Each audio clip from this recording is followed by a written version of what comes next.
Tá ótimo. Bom dia, vamos iniciar então mais uma reunião da Clínica Ginecológica aqui da Cachoeirinha. Hoje a gente tem o prazer de receber a doutora Mariana Camargo, que além de ser uma grande amiga, uma médica extremamente competente, médica de diversas instituições respeitadas aqui, né, de São Paulo, aqui da Cachoeirinha, da Universidade de Mogi das Cruzes, do Hospital São Camilo, do Hospital IBCC, e a gente tem um prazer aqui de te receber mais uma vez, Mari, de falar com os nossos residentes. E, bom, fica à vontade, a casa é sua, você tem o tempo que você precisar aí para expor esse assunto tão interessante para a gente.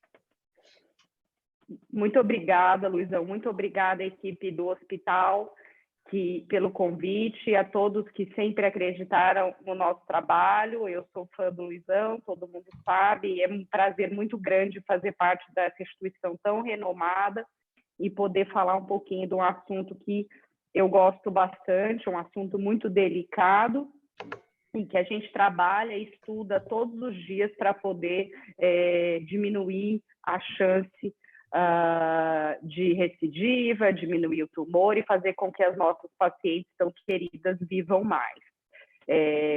Meu nome é Mariana Camargo, todo mundo me conhece, eu trabalho na cirurgia de alta complexidade aí do hospital, trabalho como cirurgiã também no IBCC São Camilo Oncologia e como colaboradora da imunoginecologia da USP.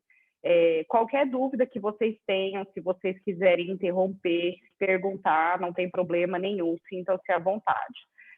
Os residentes, eu gostaria de parabenizá-los esse ano. Nós tivemos, o meu ambulatório nunca foi tão bem conduzido, tudo está funcionando bem. Muito obrigada, Tatiana, e muito obrigada, doutor Geraldo e o Márcio, que estão me apoiando muito nessa transição dos cuidados das pacientes de alta complexidade do hospital.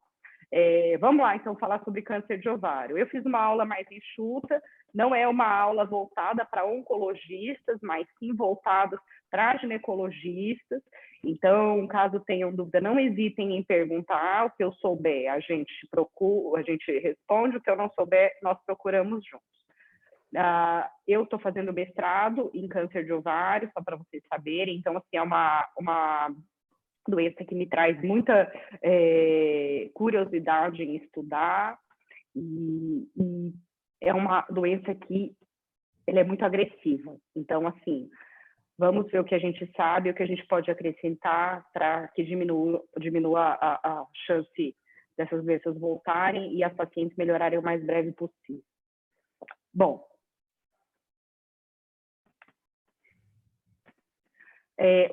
esse slide eu sempre ponho, porque os achados de massas anexiais geralmente causam ansiedade na paciente, no médico, no ginecologista que trata dessa mulher, pela possibilidade de malignidade.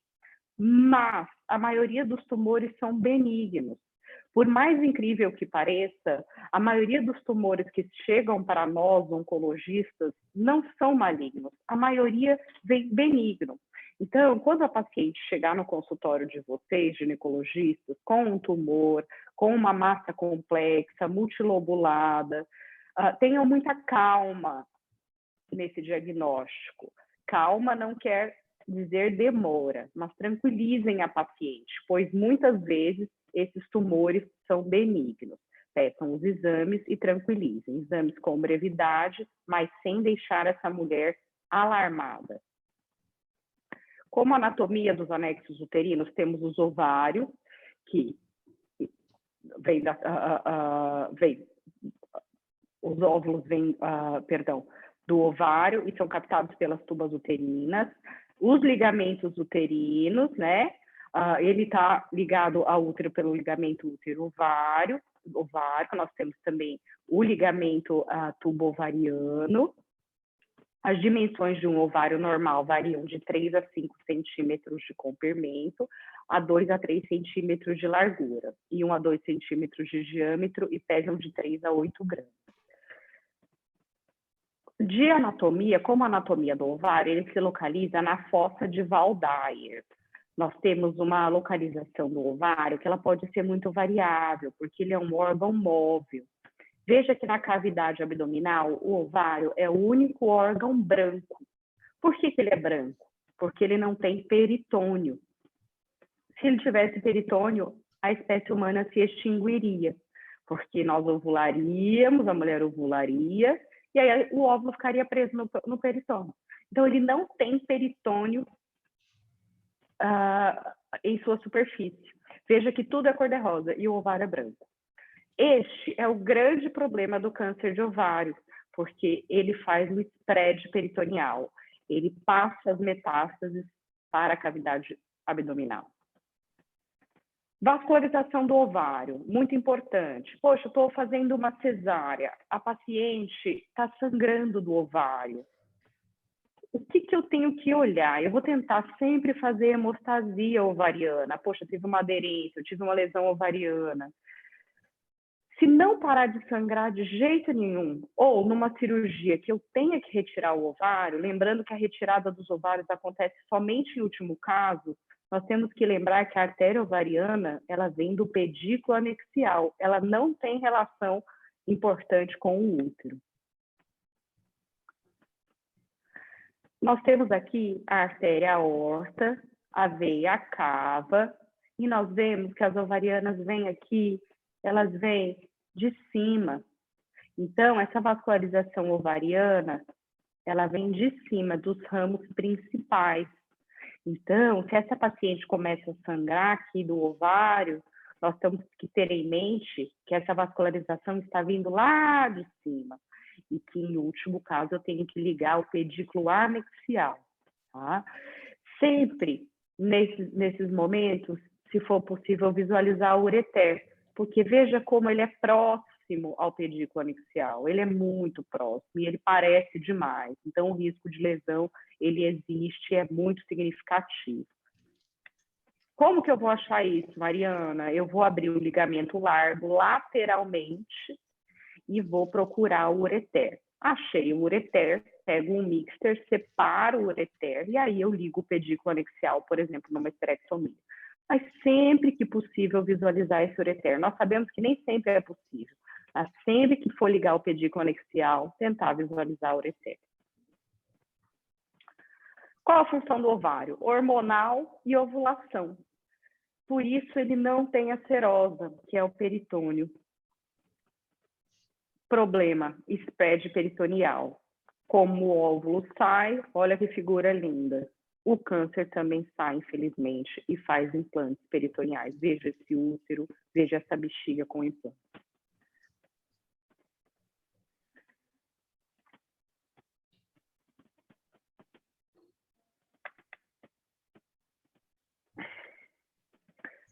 O que pode reduzir o risco de eu ter câncer de ovário? Engravidar. Se eu engravidar de um filho atrás do outro e não menstruar, eu não vou ovular. Quanto menos ovulação, menos chance da ovulação. Quanto menos eu menstruar, menos eu vou ovular. E eu amamentando também, eu não crio essa situação de saída de óvulos do meu ovário, o que pode causar uma lesão local no ovário e facilitar a disseminação de um possível tumor que eu tenho. Métodos anovulatórios. Anticoncepcional, teoricamente, protege contra o câncer de ovário, porque se eu ovulo menos, como se eu engravidasse ou estivesse amamentando um filho atrás do outro, eu criaria menos reação inflamatória local e o câncer se proliferaria menos. Laqueadura, o que é essa foto aqui? Essa foto aqui foi quando eu fui para a França fazer um estágio, e esse era o professor Leblanc, e é muito interessante que eles fazem salpingectomia bilateral, tiram as tubas de todas as pacientes que tenham mutações genéticas, mesmo se a paciente for jovem, sem filhos. Poxa, Mariana, eles fazem laqueadura na paciente sem filhos? Quando ela tem mutação genética e risco para câncer de ovário? Sim. E aí a paciente faz laqueadura por videolaparoscopia e depois ela ganha uma FIV, uma fertilização do governo, e ela engravida artificialmente. Por quê? Porque muitos advogam que o câncer de ovário começa nas tubas. Então, a remoção dessas tubas diminuiria o risco dessa mulher desenvolver o câncer de ovário. Veja que a preocupação na França é muito maior dela ter o câncer de ovário do que ela engravidar naturalmente. Nós sabemos que é uma realidade ainda muito distante no Brasil, mas que no futuro distante possa acontecer. Mas isso já existe nos países da Europa, tá?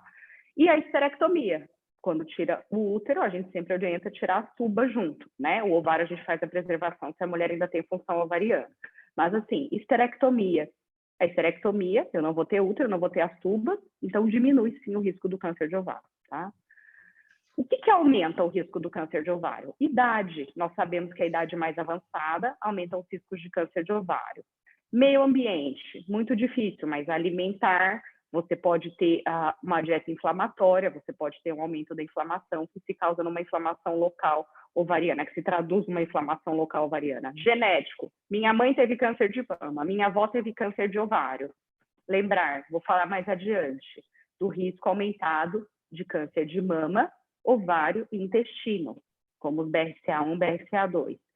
Endócrinos e reprodutivos, ovulação, aquela mulher que não usa método contraceptivo hormonal e ovula e menstrua muito. Menarca precoce e menopausa tardia. O que é isso? Muito tempo menstruando, muito tempo ovulando. Nuliparidade, não tive filhos, estou ovulando muito. Quanto mais ovulações, maior o risco de câncer de ovário. Síndrome do ovário policístico, reação inflamatória local, muitos óvulos parados, maior chance de desenvolvimento tumoral. Infertilidade, maiores ovulações, voltamos na ovulação. Endometriose, às vezes não engravida, reação local, ovulação, fora os cistos de endometriose. Atenção que a endometriose ela tem relação com as células claras, o tumor de ovário células claras, tá? Então, assim, mas não necessariamente essa relação ela é obrigatória. A maioria das endometrioses não tem câncer de ovário associado. E a terapia hormonal sem oposição do progestágeno. Lembrar da terapia hormonal, se a paciente tem útero, temos que fazer progestágeno para prevenir a hiperplasia endometrial. Quando que eu tenho que acender uma luz, ter muita atenção com minha paciente do consultório? Estou fazendo rotina ginecológica, uma pergunta muito pertinente. Na sua família, alguém já teve câncer? Doutora, minha mãe e minha tia tiveram câncer de mama e ovário com menos de 50 anos. Opa! Parentes com 2 ou mais gerações com câncer de ovário. Síndrome de Lynch. Qual que é o problema hoje? Antes a gente tinha família, minha avó teve 5 filhos, minha outra avó 8 filhos. Hoje nós temos família com poucos membros, tá? Geralmente as mulheres de São Paulo, nós temos uma tendência de 2 filhos ou um filho único, ou nenhum filho, que já beira 30%. Isso pode mascarar o heredograma. Com um filho só fica muito difícil eu saber se essa paciente tem um fator de risco para câncer de ovário. Essa moça, que agora não é mais moça, é a Marie Claire King. Ela descobriu o gene BRCA1 no cromossomo 17, em 1990. E ela descobriu uma coisa que se chama síndrome mama, ovário e intestino. Todo mundo sabe disso, ficou famoso, veja o heredograma. Ó, como tinha mais membros. Hoje em dia a gente tem 1 membro só, 2 membros, fica difícil a gente determinar o risco de câncer de ovário. Mas veja, olha a importância disso. Nós temos esse caso, esse tipo de problema ficou famoso com aquela atriz, Angelina Jolie. Quando ela saiu na Time, foi capa da Time, a revista dos Estados Unidos de grande relevância popular. Por quê? Porque ela tem uma história familiar positiva de mama, ovário, né? E ela sequenciou o gene BRCA1 e BRCA2, se mostrou positiva, e aí ela teve os filhos dela, e assim que ela terminou de constituir a prole dela, ela fez mastectomia bilateral e ela fez salpingoforectomia bilateral, tá? Isso criou uma coisa que se chamou na comunidade médica de efeito Angelina Jolie. Ela fez um grande favor para nós, porque ainda era um tabu muito grande nós propormos isso para as pacientes sem que ela tivesse uma história de câncer prévio. Isso era muito falado para as pacientes que já tiveram câncer de mama, já tiveram câncer de ovário, mas na paciente rígida de consultório, não, era um tabu. E a Angelina Jolie fez um grande favor para nós. E ela trouxe à tona isso, está em vários lugares, e trouxe às mulheres um espelho muito grande para quem se via nessa situação, que o risco de câncer de ovário numa paciente BRCA1 positivo, ele está em 40%, em torno de 40%. Então, assim, se eu sou mutada BRCA1 positivo, eu tenho 40% de chance de desenvolver o câncer de ovário. E na BRCA2, um pouco menos, em torno de 20%. Sendo assim, como que eu faço no meu consultório? Eu pergunto na primeira consulta, alguém da sua família teve câncer de mama? E de ovário? E de intestino? E de próstata? Tá? Eu tenho uma paciente que o avô dela tinha tido câncer de próstata, a tia câncer de mama, e ela ficou preocupada. Ela falou, será que eu tenho risco de BRCA1? E ela pediu para o pai dela fazer o sequenciamento. O pai dela não queria fazer, ela insistiu muito e ele fez. Ele deu BRCA1 positivo e ela também sequenciou depois e ela deu um BRCA1 positivo. Veja que isso é um cenário de paciente de consultório. Infelizmente, nós não temos isso tão fácil para a SUS, mas sempre digam para a paciente e aconselhem o estudo genético se for pertinente. Ela tem que saber que isso existe, caso ela queira custear. História familiar de BRCA1 e 2. Encaminhar para aconselhamento genético, tá? Então, a mulher que teve a mãe com câncer de mama, a tia com câncer de ovário, a irmã com câncer de intestino, opa, vou sequenciar essa paciente. Se der positivo, se ela se mostrar mutada no gene BRCA1 e BRCA2, ela tem indicação de salpingoforectomia bilateral ciprole constituída, tá? Geralmente, na paciente que não consegue esse aconselhamento no SUS, nós fazemos isso nos hospitais oncológicos quando a paciente faz 40 anos, tá? Se ela é mutada. Se ela não tem se ela não tem esse SUS. Na paciente mutada, se ela for com 30 anos no nosso consultório e disser, doutor, eu já tenho 2 filhos, por favor, tira minha tula, meu ovário. Eu posso tirar, independente da idade, tá? Recomendamos finalizar a prole. Tem certeza? São esses os filhos que você quer ter? Sim, são esses. Então, tá bom, vamos operar. Geralmente, fazemos a salpingoforectomia bilateral por videolaparoscopia. A menopausa, pacientes na menopausa, com história familiar positiva ou mutação confirmada, salpingoforectomia bilateral sem pensar, tá? O que aumenta o risco de câncer de ovário? A síndrome de Lynch. Câncer coloretal, câncer endometrial, câncer ovariano, urogenital e outros primários gastrointestinais. Lembre-se da síndrome de Lynch e investigar nas pacientes sempre que possível que a história familiar for positiva. Se confirmado síndrome de Lynch, prole constituída, indica-se a esterectomia, tá bem? Poxa, e o que pode aumentar o risco do câncer de ovário? Já sabemos o que aumenta, né? Agora, o que pode aumentar? Tabagismo. Tabagismo está relacionado a fumar com os tumores mucinosos. Talco e asbestos.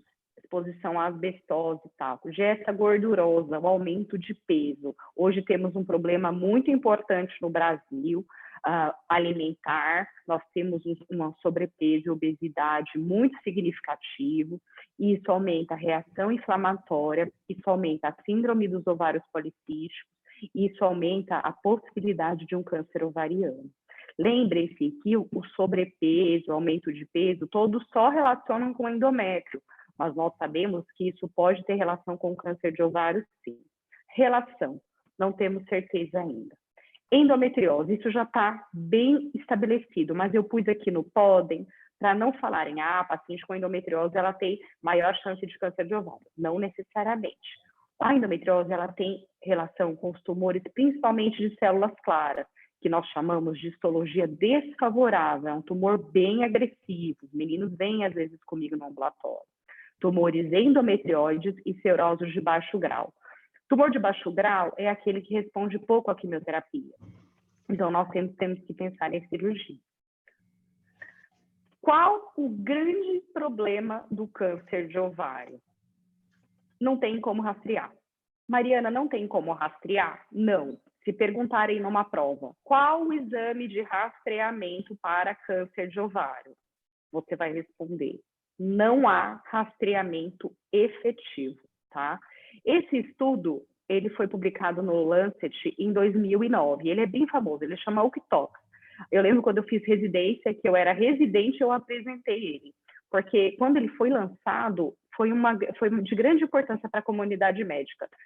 O que ele falou? Ele viu a sensibilidade, a especificidade do ultrassom multimodal para câncer de ovário e o estadio e o resultado do screening de prevalência no United Kingdom. Então, por isso que chama o UCTOX, assim, ele é bem famoso, se alguém quiser depois eu posso mandar, é um estudo assim que viu como rastrear o câncer de ovário, mas continuamos com o mesmo problema, tá? Para resumir, ele foi no Reino Unido entre 2000 e 2005, foram mais de 202 mil mulheres de 50 a 74 anos e elas eram escolhidas aleatoriamente. Eram 3 grupos. O primeiro grupo, que não fazia nada. O segundo grupo, que rastreava anualmente um CA-125 e um ultrassom transvaginal. E um terceiro grupo, que só fazia ultrassom. Então, tinha o grupo de mulheres que não fazia nada, o segundo grupo que fazia CA-125 ultrassom, e o terceiro que fazia só ultrassom. E aí, eles viram que o grupo... veja, esse aqui é o MMS, ó. O MMS é que faz o CA-125 e o ultrassom, tá?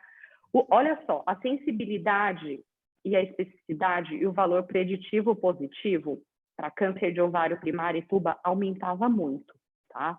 Então, assim, como que eu sei se a paciente do meu consultório tem câncer de ovário? Eu peço CA-125 e ultrassom. Mariana, mas é correto pedir para todo mundo isso? Não, porque hoje em dia a gente sabe que o CA-125 ele não é um marcador tão fidedigno para a gente detectar um tumor. E que nós não devemos, pedir marcador para todas as pacientes, apenas se ela tem uma massa ovariana. Então, por quê? Porque o CA-125, no estádio 1, se ela tiver um câncer inicial, ele aumenta só em 50% dos casos. Então, se no meu consultório eu pedir um CA-125 para paciente, um ultrassom, vamos voltar lá. Eu vou falar, então, vou começar a pedir CA-125 ultrassom para todos os pacientes. Vai funcionar? Só para metade. Por quê? Porque metade das pacientes que estiverem com câncer inicial vão ter CA-125 normal. Então, não se recomenda pedir CA-125, marcador de rotina, nem nenhum outro marcador tumoral, numa paciente que não tenha massa ovariana. Eu vou gastar, eu vou onerar o sistema e não vai ter significância estatística, tá? Não peçam marcadores de rotina se a paciente não tiver uma massa ovariana suspeita. Por outro lado, o paciente está no meu consultório, tem uma massa ovariana suspeita, um tumor de ovário, um tumor abdominal. Estou desconfiada disso. O que eu vou pedir? Pacientes na menacme que ainda menstruam, eu tenho que pedir marcadores germinativos, que são DHL, beta-HCG. Nós sabemos que tumores germinativos podem ter aumentado o beta-HCG, então nem sempre a paciente está grávida. Alfa-fetoproteína, esses são os germinativos. E temos que pedir também os epiteliais, que são CA-125, CEA e CA-199. Obviamente que na menopausa, esse ovário não está funcionando mais, então eu não tenho sentido nenhum eu pedir DHL, beta-HCG e alfa-feto. Eu só procedo CA-125, CEA, CA-199, para eu diferenciá-lo de tumores intestinais. Pedir o marcador, veio um CEI aumentado, um CA19,9 aumentado, me acende uma luz para tumor gastrointestinal. Vou pedir endoscopia e colonoscopia, para diferenciar de um tumor de intestino, ou às vezes até pode ser um tumor de apêndice. Diagnóstico. Como que eu faço o diagnóstico do câncer de ovário? Não tem rastreamento. O CA125 não pega. Como que eu vou suspeitar disso numa paciente? Pacientes com mais de 50 anos, com história familiar presente, minha mãe, minha tia, todos com câncer de mama, ovário ou intestino. Sintomas persistentes e múltiplos. Estou tendo dor abdominal, estou com uma massa grande, a minha barriga está aumentada, ainda na mulher da benacne, continua sendo a primeira hipótese a gravidez, um aumento de volume abdominal, sempre pedir. Massa grande, fixa e irregular, ascite ou metástases, marcadores tumorais elevados e no achado ultrassonográfico, tumores maiores de 10 centímetros, com septações, multiloculados, ecogênicos ou mistos com componentes sólidos ou papilas presentes. Mariana, uma pergunta que vem frequente. Quando que eu opero um cisto de ovário? Se for um cisto simples, essa é uma pergunta muito importante que no último congresso que a gente teve, até fizeram para um colega que estava palestrando, e ele mesmo até ficou em dúvida, porque nos deixa sempre em dúvida. Quando operar um cisto de ovário? Um cisto de ovário, se ele é um cisto simples, unilocular, nós podemos fazer controle com ele até 5 centímetros. Se ele tiver maior que 5 centímetros, 6, 7, você vê que esse cisto está crescendo e os marcadores são negativos, nós recomendamos a videolaparoscopia, sempre que possível. Agora, se o tumor tem área sólida ou ele tem excrescências papilares ou alguma suspeita de malignidade, independente do tamanho, com a área sólida, ele é cirúrgico. Aí, nós tivemos uma reunião no HC, no ano passado, que lançou-se o sistema ORADES. Isso, eu tenho oportunidade, felizmente, de participar dessas reuniões, às quartas-feiras, são para colegas mais velhos, são as reuniões da ginecologia.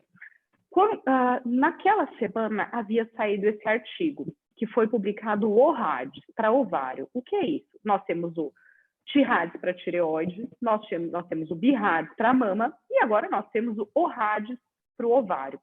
Esse trabalho foi publicado em 2021 na revista de radiologia, tá certo? E o que ele sugere, assim, resumidamente? Que malignidade, paredes e septos irregulares e grossos dos cistos, projeções papilares, lesões sólidas e ecogenicidade moderada à ultrassonografia, tá? Isso tem com base em uma meta-análise que é de 2006, que é bem famosa, que nós sabemos que mesmo assim, mesmo com todos esses achados, a ultrassom pélvica para diagnóstico de câncer de ovário, ela tem sensibilidade de 86% a 91%, mas especificidade de 68% a 83%. Volto naquele primeiro slide da aula, que diz a maioria dos tumores de ovário ainda são benignos. Por mais que eles nos deixem muito preocupada, a maioria ainda é benigno, tá? A partir dessa data, de 2021, começou-se no HC, no Hospital das Clínicas da Faculdade de Medicina da USP, todos os ultrassons virem com o ORADES. Ainda nós vemos que isso é uma realidade que está se firmando nos outros serviços. Alguns laboratórios de São Paulo já trazem o ORADES, outros não. O ORADES, ele é bom, mas às vezes ele nos confunde. Às vezes um ORADES 4, a gente opera, e é o tumor benigno. Ele pode gerar confusão. Então é questionável, mas em alguns serviços ele já é uma rotina e o pessoal que está comigo no ambulatório e na prática clínica também, os colegas devem ter percebido que em alguns laboratórios isso já está se tornando uma regra. Então aqui nós temos, olha, um ultrassom bom, um ultrassom bacana, nos traz aqui, ó, um cisto ovariano, vejam, um cisto hemorrágico, esse tumor, olha só como é diferente, olha as vegetações, tá? Ele já nos acende uma luzinha para malignidade. Ó, isso, olha só, esse aqui não parece nada grave, mas veja a diferença desse aqui, veja as vegetações internas, tá? Prestem sempre atenção na imagem. Não vejam só o laudo, vejam a imagem, acostumem-se com a imagem. Antes de operar, abram a imagem. Exames complementares. Ressonância de abdômen pélvico com contraste IV e vaginal, sempre que possível, veja a importância do contraste vaginal. Vagina, bexiga, reto, tá? A tomografia, a gente tem, veja só essa tomografia, veja esse tumor, tá? E nós temos que, na Gynecology Oncology de 2014, perdão,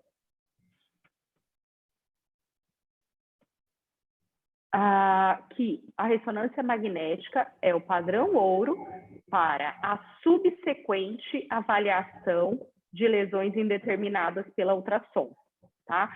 Sendo assim, eu preciso pedir ressonância para todas as minhas pacientes do consultório? Claro que não. Você vai fazer ultrassom transvaginal. E se vier uma massa ovariana suspeita, você vai prosseguir, recomendamos com a ressonância magnética com o contraste EV, para ver o aparelho urinário, suas relações, e vaginal. O PET-CT é a tomografia com emissão de pósitrons. Quando a tumoração ela é maligna, ela acende, tá? No PET-CT e fica alaranjada. Lembramos que o intestino sempre vai acender e o cérebro também sempre vai acender, porque eles não param de funcionar, tem o hipermetabolismo glicolítico sempre. Sintomas, vamos lá.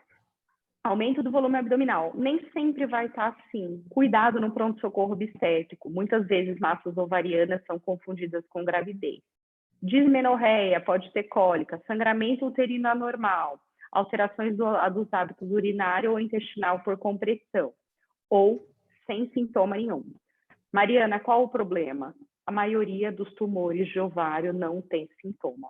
Eles são assintomáticos nos estágios iniciais e o CA-125 ele é negativo em 50% dos estadios iniciais. Então, assim, a mulher vai estar com câncer, o ultrassom vai estar normal, ela vai estar assintomática e o CA-125 vai estar normal. Diagnóstico. Toque. Exame físico. Examine sempre a paciente.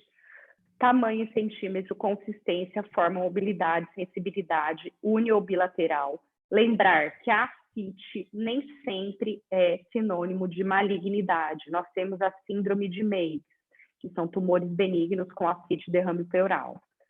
Em bilateralidade, poxa, nós temos um caso que está internado com massas ovarianas bilaterais. O que sugere? Sugere metástase, tá? Sempre que possível, iniciamos por videolaparoscopia.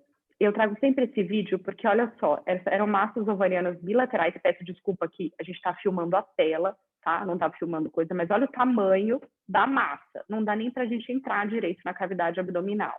Eram bilaterais, tá? O restante da cavidade não tinha nada. Mas veja o tamanho desses ovários e veja que ela não tinha implante, ela não tinha carcinomatose, tá? Olha, veja. Fígado bonitinho, estômago bonitinho, a cúpula diafragmática estava tranquila, o ligamento falciforme, o momento não tinha nada, o coração batendo. Assim, ó, você vê vesícula, a paciente não tinha implante nenhum, mas veja a bilateralidade, tá? Sempre que possível no câncer de ovário, nós começamos por videolaparoscopia. Para quê? Porque pode ter carcinomatose, tá bem? Passem a câmera e vejam como está. E aí nós fizemos as 3 funções. Para eu tirar um cisto de ovário, volto a dizer, como retirar?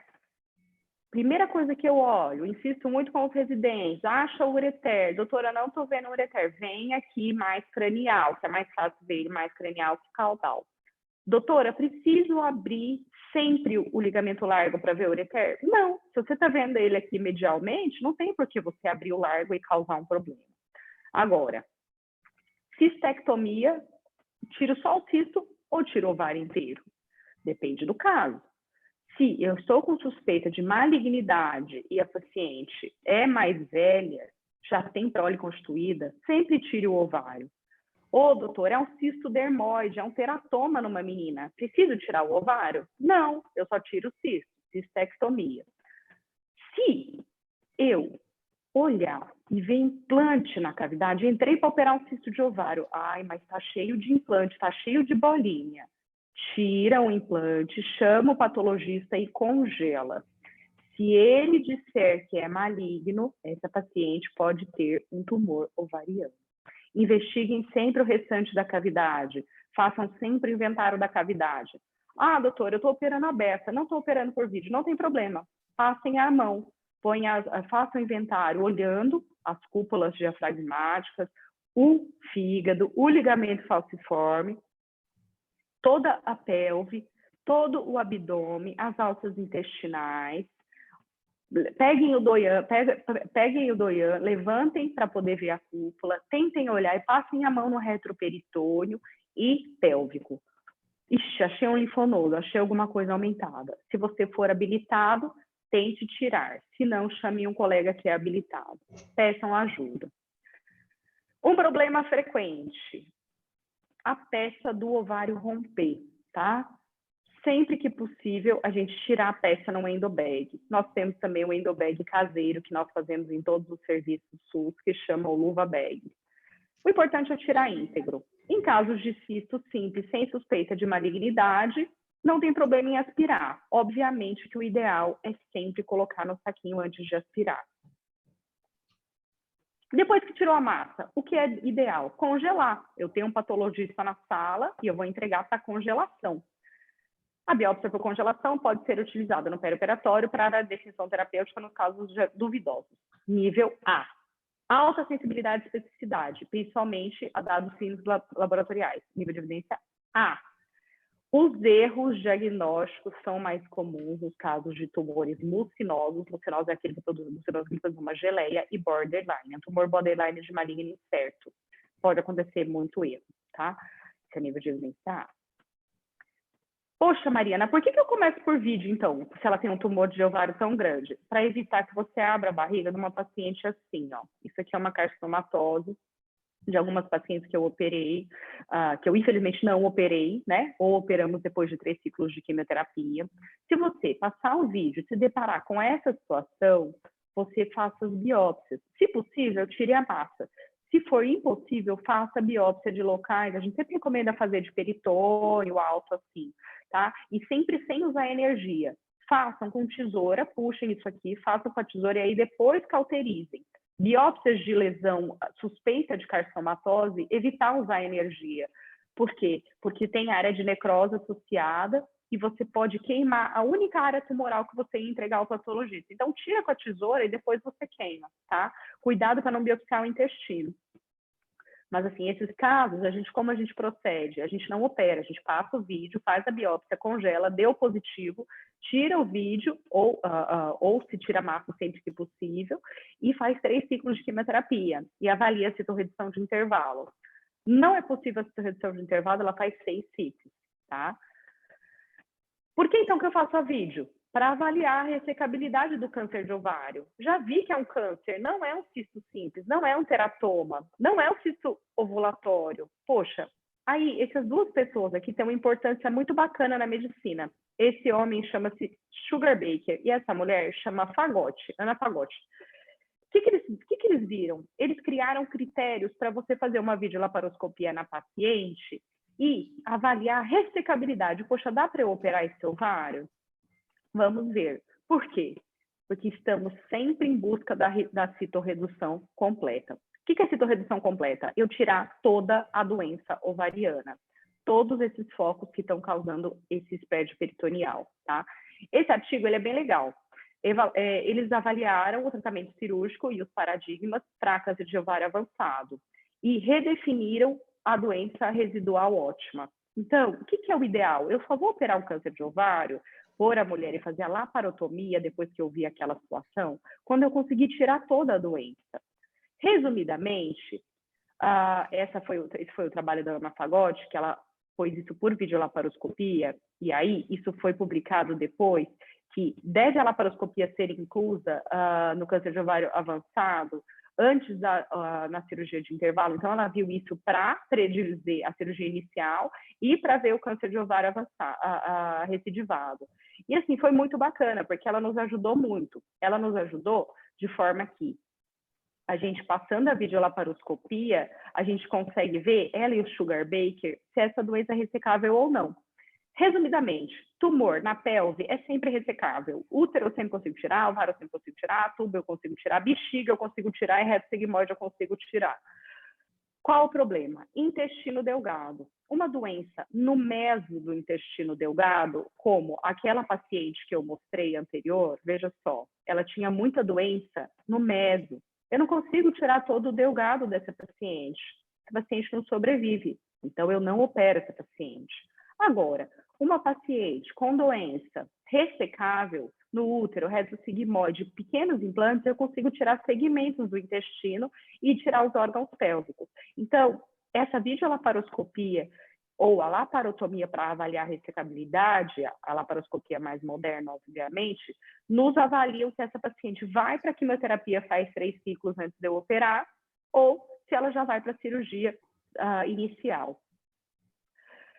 Qual o problema da vídeo? Qual o problema de se avaliar essa pelve por vídeo, essa abdômen por vídeo? É o retroperitônio. Eu não consigo pôr a mão no retroperitônio e avaliar. Então, você pode ver perder pequenas metástases ovarianas.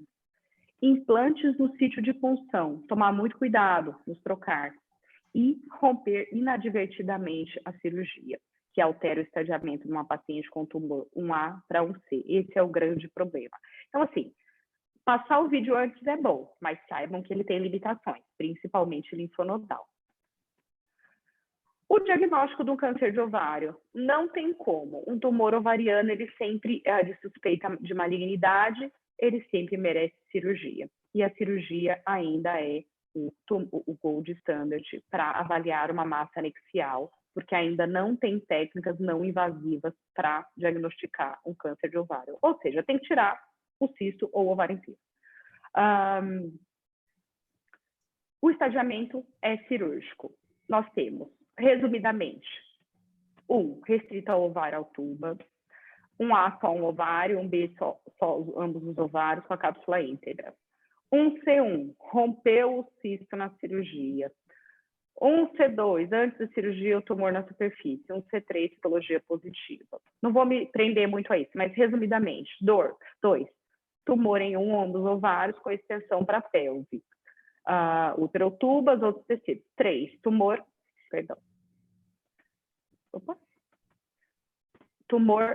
unilateral ou bilateral com implantes peritoneais fora da pelve ou linfonodos pélvicos. Implante na pelve, veja que o tamanho do implante ele já é importante. Implantes menores que 2 centímetros, 3B. Se o implante for maior que 2 centímetros, ela já vira um 3C. E o 4, a metástase à distância, excluindo metástases peritoneais. Por quê? Porque a metástase peritoneal, ela já entra como no 3, porque você já sabe que isso vai fazer o spread peritoneal. É diferente dos outros tumores. O 4, metástase à distância, derrame pleural com histologia positiva ou metástases extra-abdominais, fígado ou baço, tá? Então, assim, gente, isso aqui é um tumor de ovário, veja só, ele estendia para outro, ele estendia para colo, ele estendia para vagina, ele ia para outro ovário, estava assim. Isso é um ovário, tá bem? A gente operou esse caso, acho que foi 2020, assim, fiquei 9 horas na cirurgia, quando deu 9 horas, o anestesista olhou para mim e falou assim, Mariana, para, porque a paciente já está com noradrenalina. Eu não terminei de estadiar essa paciente. Por quê? Porque ela ainda tinha linfonodos e precisavam ser retirados. Só que a paciente não aguentou na mesa de cirurgia. A gente teve que suspender a cirurgia e hoje, até hoje, ela está fazendo quimioterapia. Nesse momento, ela está em férias da quimio. Ela faz quimioterapia, passa um tempo e ela faz outra quimioterapia. E a doença linfonodal superior não foi retirada, porque considerou-se como difícil de ressecar e a paciente com alto risco cirúrgico. Então, assim, Mariana, sempre dá para operar tudo? Não necessariamente. Nós temos a limitação do organismo da paciente. Mesmo no centro oncológico grande, muitas das vezes nós temos que interromper a cirurgia no meio. Isso é muito frustrante para nós e para a paciente também. Mas nós temos que interromper e às vezes a doença é deixada, infelizmente. Ufa, vamos lá. Então, diagnóstico, cirurgia. Massa de grande volume. Se tiver sólido cística, olha só, isso aqui era benigno, tá? Era uma menina, parecia que ela estava grávida. Ela ia no pronto-socorro, todo mundo falava que ela ia ter um nenê, mas na verdade era um cisto de grande volume, nós operamos e não veio nada de maligno. Olha o tamanho desse cisto. Era um cisto simples, Não dava para fazer por vídeo, porque veja o tamanho dele, tá bem? Então, mesmo, às vezes, massas císticas, para massas císticas é necessário que se faça a laparotomia. E a volumetria não é sinônimo de malignidade. Lembrem-se, cisto grande nem sempre é maligno. Nós temos que acender muito mais a luz para um tumor sólido ou com área papilar do que um cístico. Veja só o tamanho do tumor. O tumor foi retirado faz tempo e nós estamos aqui ainda, tá? E o tumor se retira, o pessoal tem a ideia que, tirou o tumor, acabou a cirurgia. Muito pelo contrário, tem que tirar o restante. Isso aqui nós falamos lá muitas horas. Tumores borderline, sempre solicitar imunistoquímica. Fiz uma salpingoforectomia, tumor veio borderline, perdão, gente, desculpa, estou meio enrolada com essa passagem do slide aqui. Borderline pode vir bilateral. Olha o tamanho desse tumor, isso aqui era um borderline, com tumor extravasando para fora, tá? Tumor borderline, a gente sempre tenta preservar o ovário. Geralmente, quem tem um borderline tem risco de ter um borderline depois no outro ovário. Então, nós falamos assim, você teve um borderline de ovário, tiramos o útero e tiramos o útero, perdão. Se for na menacme, não tiramos o útero, tiramos só o ovário. E dizemos para a moça, você quer ser mãe? Sim. Então, engravide, porque a doença pode voltar no outro ovário seu. Recentemente, tivemos um caso muito difícil, que a paciente já veio com um borderline de ovário de um lado retirado há muito tempo e chegou para nós com um tumor borderline, que deu borderline também, mas era um tumor ovariano muito grande e não tinha plano de clivagem do ovário com o tumor. E nós tivemos que tirar todo o ovário da paciente. Foi a primeira vez que aconteceu isso comigo operando, e eu fiquei muito triste, porque era uma menina jovem sem os 2 ovários. Só que não dava para tirar o tumor preservando o ovário, e veio borderline. Essa moça vai fazer uma doação de óvulos no Pérola Bidal e vai engravidar artificialmente com o óvulo de uma doadora. Já está tudo organizado. Mas é muito frustrante quando isso acontece. Em 9 anos, João, comigo foi a primeira vez.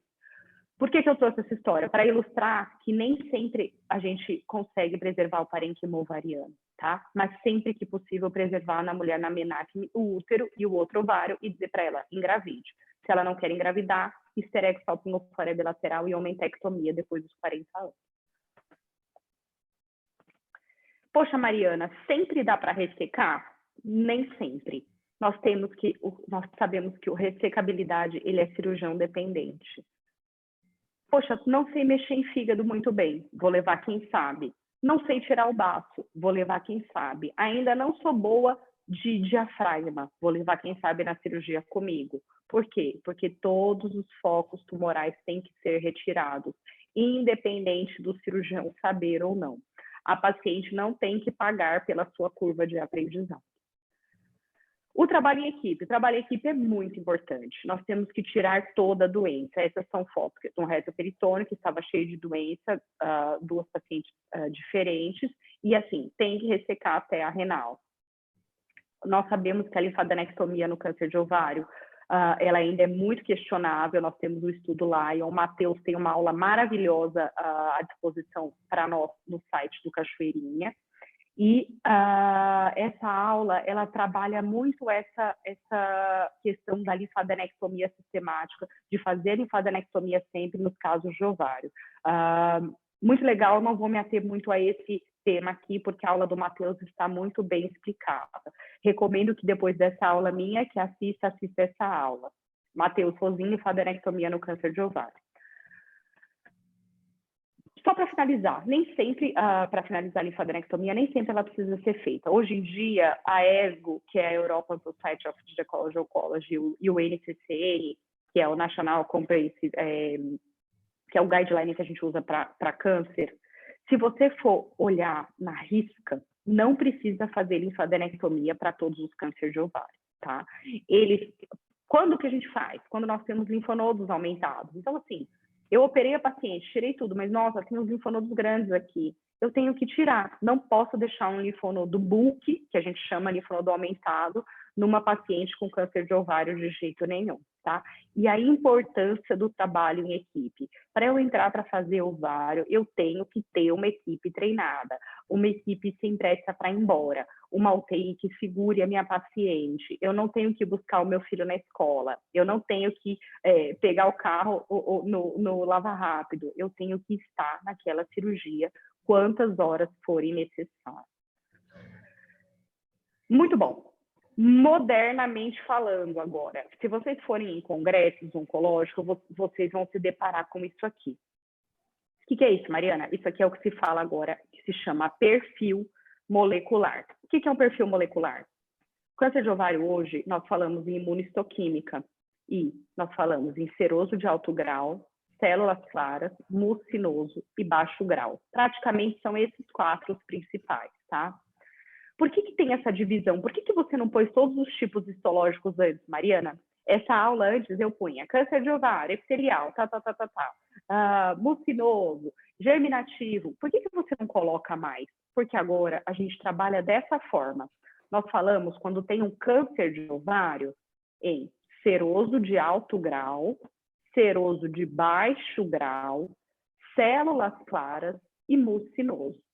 Dentro dessas 4 classificações principais, nós temos situações que nós somos pesquisados, mutações genéticas e marcadores por imunistoquímica. Mas, Mariana, eu tenho isso no SUS? Infelizmente, nem sempre. No cenário convênio, no cenário particular, sim. No SUS, às vezes sim, às vezes não. Às vezes nós conseguimos colocar as pacientes em protocolos de pesquisa para ver isso aqui. Por quê? Porque muitas vezes a quimioterapia ela vem direto nessas situações, tá? Então, lembre-se sempre disso. Para a gineco geral, carcinoma de ovário, dividimos em seroso de alto grau, baixo grau, células claras e mucinoso. De alto grau, tá? Geralmente, ele é diagnóstico avançado, seroso de alto grau. Ele começou na tuba ou na superfície do epitélio ovariano e pode estar relacionado à mutação de BRCA2. E ele responde bem à químio, olha que beleza, tá?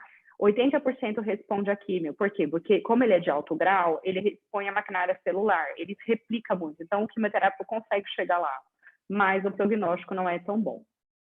Esse é o alto grau, seroso de alto grau. O de baixo grau, geralmente ele é diagnosticado em estágio inicial avançado, ele veio provavelmente de um borderline, tem mutação de BRAF ou KRAS. Resposta à químio, olha só como é ruim. O baixo grau ele não replica muito, ele é mais indolente, ele não expõe a maquinária celular, então a químio não funciona muito. Mas o prognóstico é melhor, é aquela paciente que vive mais. Mucinoso, tumor produtor de mucina, que parece uma geleia. Geralmente ele é diagnosticado em estadio inicial. Por quê? Porque a barriga da paciente começa a crescer e está cheio de mucina, está cheio de geleia. E ele veio provavelmente de um adenoma, de um borderline carcinoma sequente. Então, assim, a mulher, ela primeiro tem um adenoma de ovário, depois ela vira um tumor borderline, e depois isso vai virar um câncer, se não tratado. Ou de um teratoma. Mariana, teratoma vira câncer? Não, não vira. Nós temos o teratoma maduro cístico e o teratoma imaturo. Então, quando faz uma cirurgia que veio teratoma, tem que estar escrito o sobrenome do teratoma. Teratoma maduro cístico, tumor benigno. Teratoma imaturo, tumor maligno, tá?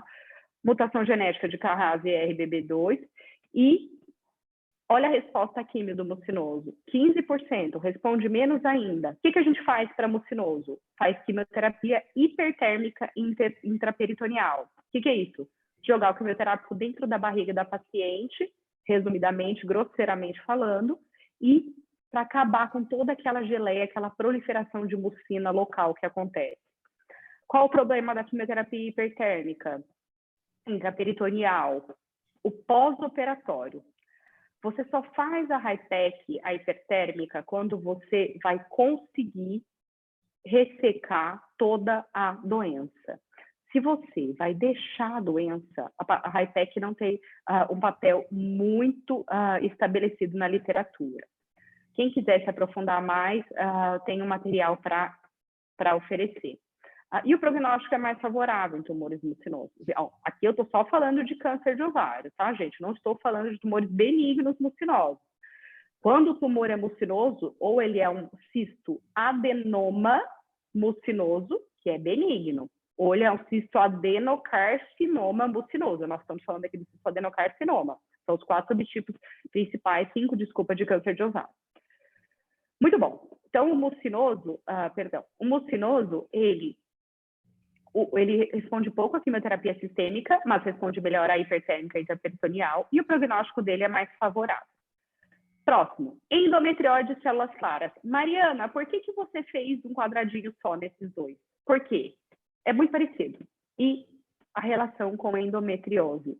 Endometriose vira câncer? Eu posso falar isso para a paciente? Não, pelo amor de Deus.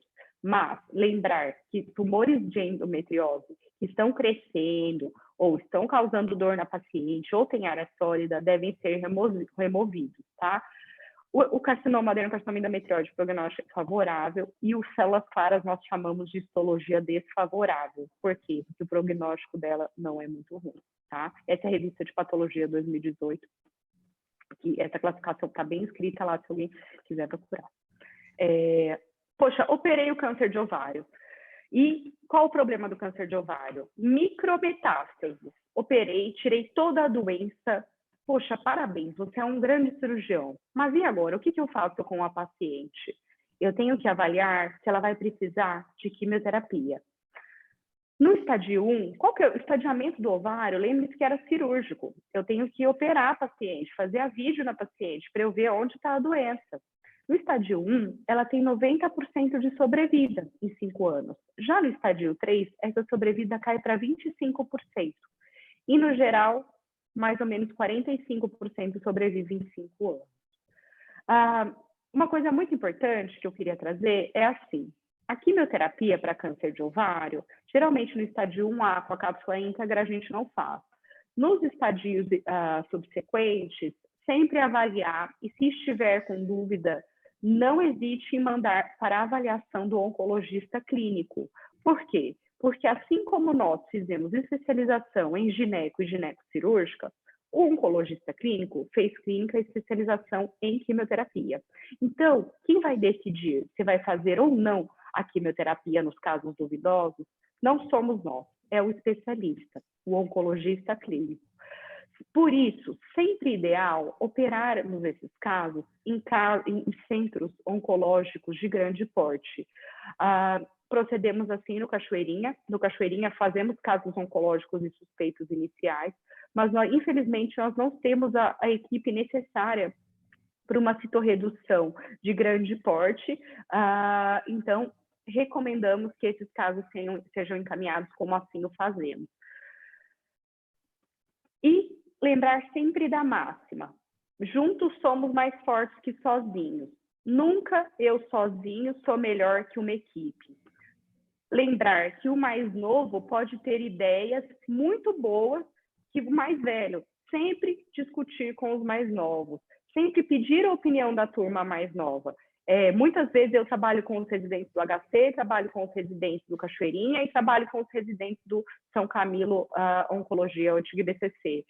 Eles têm ideias maravilhosas, então para mim é muito gratificante ter essas pessoas comigo que me deixam sempre mais jovem. Muito obrigada, estou à disposição para o que vocês precisarem, e se faltou alguma coisa, sintam-se à vontade em perguntar, e o que eu souber nós vamos esclarecer agora, o que eu não souber estudamos juntos. Muito obrigada.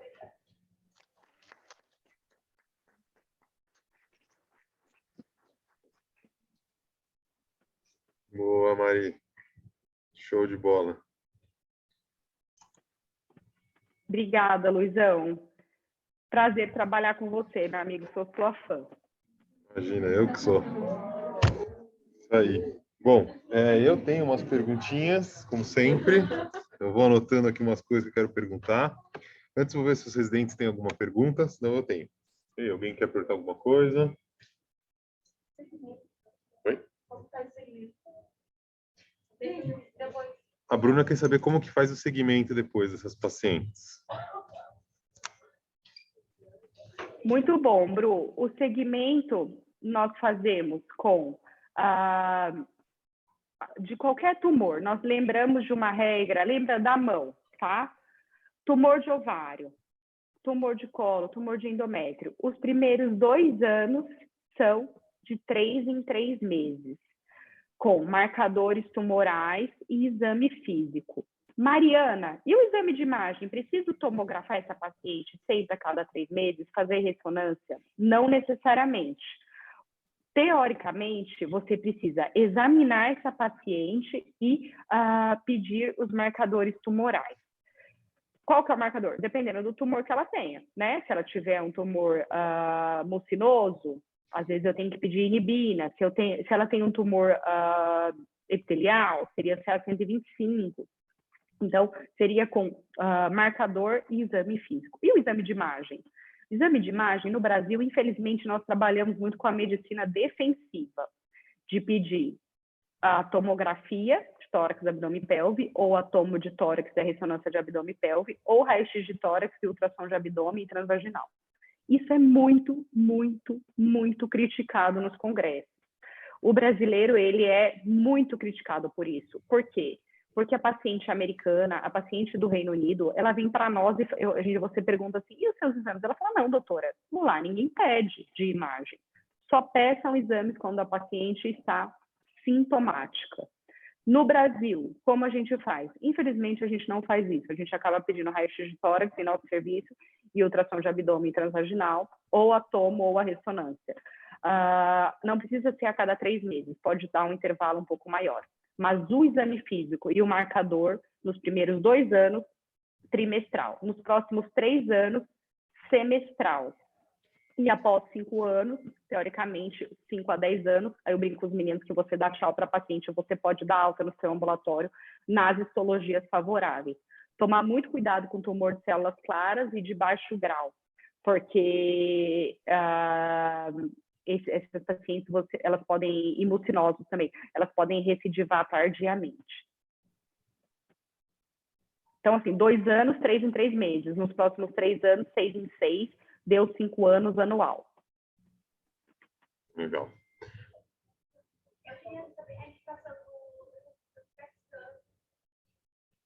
Qual a indicação do PET scan no tumor de ovário? Muito boa pergunta.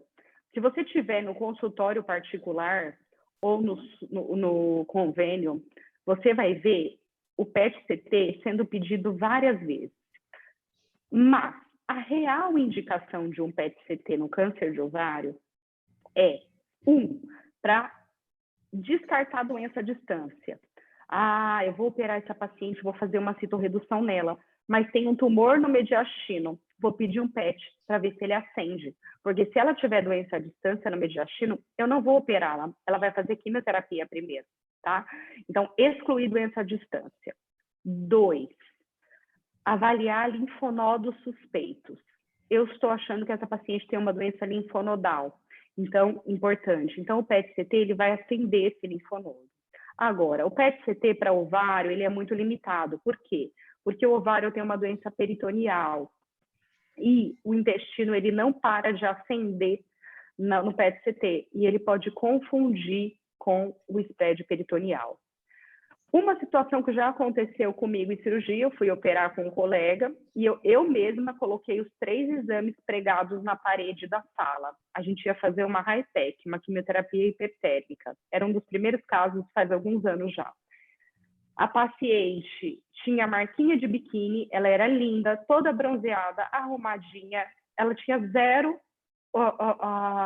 aquele estigma de câncer de ovário. Ela parecia uma pessoa que estava ali entre nós. Colocamos a paciente na mesa de cirurgia, eu pus os 3 exames na parede. O PET dela era normal, a ressonância dela era normal e a tomografia dela era normal. Eu preguei os 3 exames na parede. E a gente ia fazer uma HIPEC, por quê? Porque a paciente nos procurou porque ela não aguentava mais fazer quimioterapia intervalada. Tá bom, colocamos a mulher na mesa. Quando a gente abriu a cavidade abdominal dela, ela tinha implante em todos os órgãos.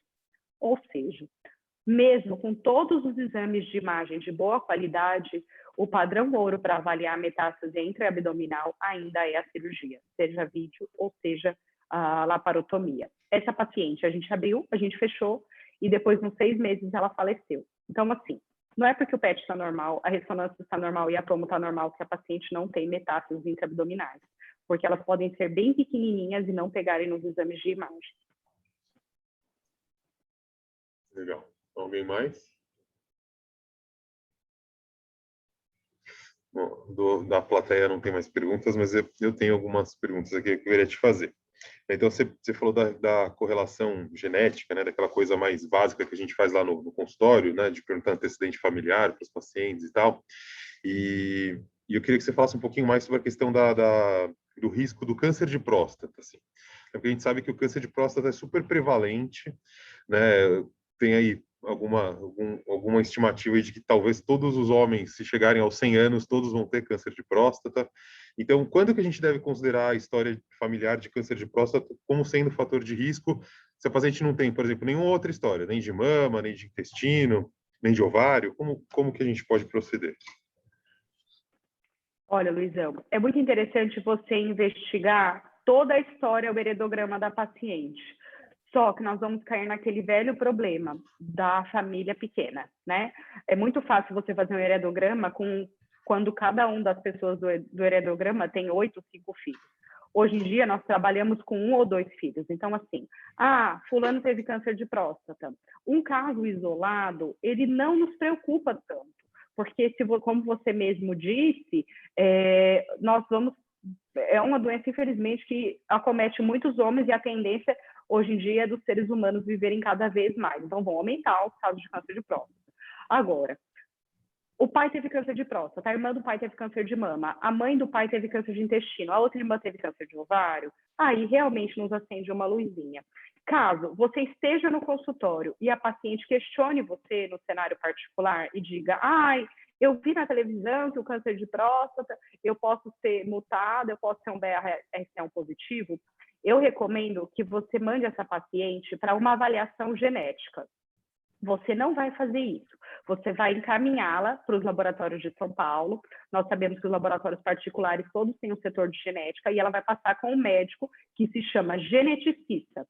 O geneticista vai avaliar a história dela e aí ele vai indicar sim ou não a pesquisa genética, não nós.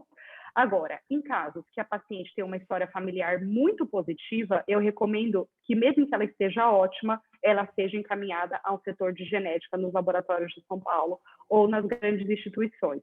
Por quê? Para ela passar para um colega e ele sim avaliar qual a necessidade dela fazer um teste genético. Eu mesma não indico teste genético para ninguém.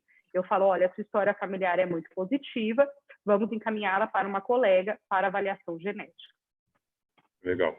E aí, nessa linha de raciocínio, o quanto de proteção a paciente tem quando você decide, né? Ela fez tudo isso, tem lá as mutações e tal, que nem você falou do efeito lá, Angelina, e aí a paciente vai fazer essa alpingoforia bilateral. Qual que é o grau de proteção que ela tem para câncer de ovário, nesse caso? Olha, Luizão, para ovário, você vai ter 100%. Ela vai tirar o ovário e vai tirar a tuba. Cerca de 100%, né? Porque ela não vai ter mais o ovário lá. Mas qual o problema principal? Foi muito importante essa pergunta. O intestino eu não vou tirar, né? Ela vai continuar com aquele intestino. Então, o câncer de intestino ela ainda pode ter. Perdão. As glândulas mamárias, se ela fizer uma masté, vão ser removidas. Mas não há garantia que ali já não tenha um tumor inicial na mama ou no ovário. Então, assim, eu gostaria muito de falar para a paciente que a proteção dela é 100%, mas ela nunca vai ser, porque a gente não estudou aquele órgão antes da retirada. Mesmo em relação a, tipo, remanescente, embrionário, essas coisas, existe algum risco, por exemplo? Existe, a gente sabe que o câncer de ovário ele começa na tuba, mas assim, isso ainda está em estudo, né? Isso é muito questionável. Esse protocolo mesmo na França, ele estava em andamento quando eu estive lá. Então, assim, Luizão, você fala assim, olha, eu vou tirar a sua tuba e eu vou tirar seu ovário, mas nós sabemos que a tuba se insere no corno uterino, então você teria que tirar o útero, você teria que tirar o intestino. Então, assim, não tem como você falar 100%. Eu vou tirar sua tuba e seu ovário e você não vai ter nenhum câncer pélvico, porque ela pode ter um tumor peritoneal, compreende? Porque alguma célula daquela do ovário já pode estar ali no peritônio se proliferando. Só que você não vai fazer peritoneia em todo mundo. Então, é muito difícil, é muito triste, porque você não pode dizer que é 100%. Você pode falar que é por volta de 90%, como se fosse assim. Legal. E aí, uma coisa que eu acho legal a gente tocar nessa questão que você falou da relação do câncer com a endometriose, né, e tal, né? Hoje, nos congressos de endometriose, a gente discute muito essa questão, né? Principalmente da correlação do endometrioma, né, e o câncer de ovário, né? Não a endometriose lato sensu, né? O tumor específico de ovário. Então, hoje tem um questionamento, né? Por exemplo, às vezes a gente pega lá laudo de ressonância, é capaz de ter um endometrioma de 0,4 milímetros. E aí, às vezes, o cara que faz endometriose fica bravo com o radiologista, né? Fala, pô, você laudou um endometrioma de 4 milímetros, pô. Né? E aí, a resposta do radiologista é justamente essa, né? Ele falou, poxa, eu preciso te avisar. Porque se existe alguma correlação, algum risco aumentado, né? Existe uma correlação entre o endometrioma e um tumor de ovário, numa idade um pouco mais avançada, eu preciso te avisar que essa paciente tem um endometrioma, né? Então, isso eu acho que é interessante a gente ter isso na cabeça, né? Porque às vezes também a gente fala lá no ambulatório de endometriose para o paciente, ó, fica tranquila, se não tiver dor, não quer ter filho, você nunca vai ser operada de endometriose, você vai entrar na menopausa e não vai sofrer disso. Talvez não, depende. Se ela tiver um endometrioma, talvez mesmo assintomática, a gente tenha que propor uma cirurgia para ela no futuro, né? Com certeza, Luizão, com certeza. Não tem nem o que falar. O raciocínio é exatamente esse. A gente nunca pode falar, nunca pode falar, ficou redundante, mas não devemos falar na medicina nem sempre nem nunca, né? Porque não sabemos o dia de amanhã, não sabemos se aquele microendometrioma que ela tem vai virar um câncer de ovário. A tendência da endometriose é cada vez mais o tratamento clínico, né? Você e eu somos cirurgiões, nós trabalhamos operando muito endometriose, mas a maioria das endometrioses, tenho certeza, assim como acontece comigo, nós não operamos. Então, assim, sempre tentar o tratamento clínico antes. Mas é uma paciente que merece um cuidado, merece um ultrassom anual, para evitar que aquilo cresça e nós não comamos bola ali do tumor de ovário inicial. Mas essa questão do tumor de ovário, por endometrioma, não tem nem que ser levada à paciente, né? Para não preocupá-la. Sim, não, com certeza. Digo que, mas tem que ser uma luzinha que tem que estar ali na cabeça do ginecologista que está conduzindo o caso, né? Legal. Aí, Exatamente, com certeza. sim. E aí, essa questão do ORADS e tal, ele veio para substituir aqueles critérios de Sassoni ou são coisas independentes? Olha, Luizão, o que eu tive impressão, eu estava nessa reunião e foi muito discutida essa reunião quando lançaram o rádio. Estava o pessoal da radiologia, do HC, e ficou esse debate. E o professor Baracá, ele falou bem na hora, olha, os ultrassons eu recomendo que venham todos com o rádio a partir de hoje. Então, assim, eu acho, humildemente falando, meu amigo, que isso vai se somar, compreende? Os critérios vão se somar ao RADS e se somar para você suspeitar de uma massa maligna. Mas, assim, acho que isso nunca vai ser apagado, né? Porque é uma coisa muito significativa, os critérios. Então, assim, é mais para trazer à luz ao ginecologista que está ali na consultória, numa prática clínica rápida, de lesões que possam realmente ser malignas. Mas, como sabemos, a maioria das lesões são benignas, né? Mas eu acho que vai se somar. Eu particularmente acho fantástico isso. Eu acho porque isso, né, sistematiza a coisa, facilita para quem não está habituado a ver isso todos os dias, né? Você consegue colocar meio que todo mundo falando a mesma língua, né? Então é bastante interessante você criar critérios objetivos em cima de uma escala dessa, né? Quando encaminhar, quando operar, quando acompanhar. Acho super interessante. É bem legal isso, né? A gente conseguir chegar nesse ponto aí, né? E a última coisa que eu queria que você comentasse, assim, né, que eu acho que isso é uma coisa da gente que opera muitas pacientes e tal, essa questão do ureter, né, que eu vejo que a gente é motivo de piada, né, às vezes para o cirurgião geral, para o urologista, né, que o ginecologista gosta de papar um ureter, de cortar o ureter e tal, e eu vejo que às vezes tem ginecologista aí que não sabe nem onde está o ureter, né, Mari? O cara chega lá, você fala, vamos dar uma olhada aqui no ureter? O cara, ureter, vamos ver e tal, enfim. Né? Então, eu falo, se a gente faz cirurgia pélvica de alta complexidade, se você não souber exatamente onde está passando o ureter, em algum momento, se você não seccionar completamente o ureter, você vai ter, no mínimo, uma fístula de ureter, né? Então, isso acho que é uma coisa que a gente precisa, é nas cirurgias benignas, né? Você precisa começar a cirurgia tentando ver onde está o ureter, vai lá no promontório, né? Busca o ureter ali, segue o caminho do ureter, aí, eventualmente, se for preciso, faz uma janelinha, né? Dá uma tunelizada no ureter, vai atrás dele, né? Porque acho que isso é uma coisa que a gente tem que ter esse hábito, né? De ver onde está o ureter, né? Não cortar nada antes de ter certeza de onde está o ureter, né? Nada, nada. E assim, foi o que eu levei aquela fotinha mostrando o ureter. Não que abriu largo, olha por transparência, né? E assim, só dividindo uma experiência, os meninos estavam comigo e perceberam a minha aflição. Em 9 anos de ovo, vou fazer 10 em breve, a minha primeira e única lesão de ureter foi aí no Cachoeirinha. E foi num tumor benigno. Quem estava comigo viu a minha aflição. Na hora que eu cortei, eu falei, eu cortei o ureter num tumor benigno. Sabe por quê que eu estava difícil, enfim, era um tumor grande, né? Enfim, ok. Mas estava tudo aderido atrás. E sabe por que eu levei o ureter? Porque eu não abri a janela nesse tumor. Eu fui intempestiva. Eu falei, está aderido, vou soltar. Eu mesma soltei. Não foram nem os residentes. E aí eu levei ureter e tive a minha primeira e única lesão de ureter numa paciente de tumor benigno. Deu tudo certo, o Gustavo foi, passou no duplo J com muito custo, a paciente está ótima. Mas veja só, né? O que dá não olhar, não procurar, não soltar tudo. Era aderido, mas eu revendo o caso, fazendo um comentário do jogo já jogado, eu acho que se eu tivesse aberto a janela lateral, eu não teria lesado. Compreende? Então, eu acho que vale para todo mundo e acho que a gente sempre, como ginecologista, cirurgião de pelve que seja, eu sou só obstetra, não, né? Porque para mim obstetrícia é a especialidade mais difícil da ginecologia obstetrícia.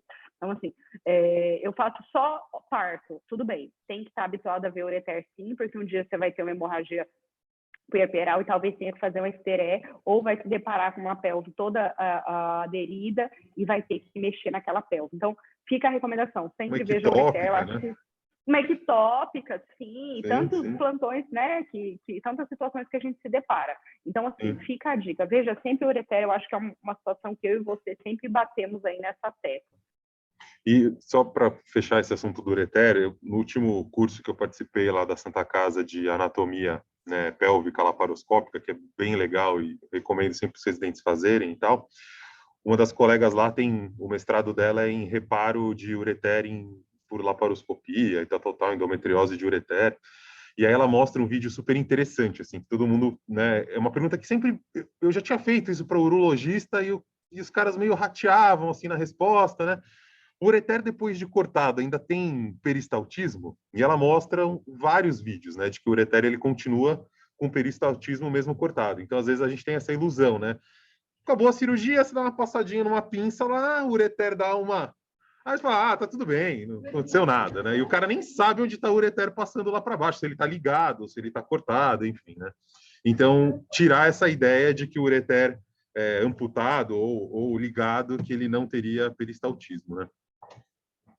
Não, tem que lembrar que ele continua balançando, né? Porque de cima ele traz a balança para baixo, então não pode iludir, com certeza. Exatamente. Esse mesmo meu cortado, ele tinha uma peristalse maravilhosa. Ele estava cortado só porque na hora que eu tirei o tumor, eu falei, agora eu cortei o ureter, eu tenho certeza. Aí eu tirei e estava cortado, mas ele estava balançando lá.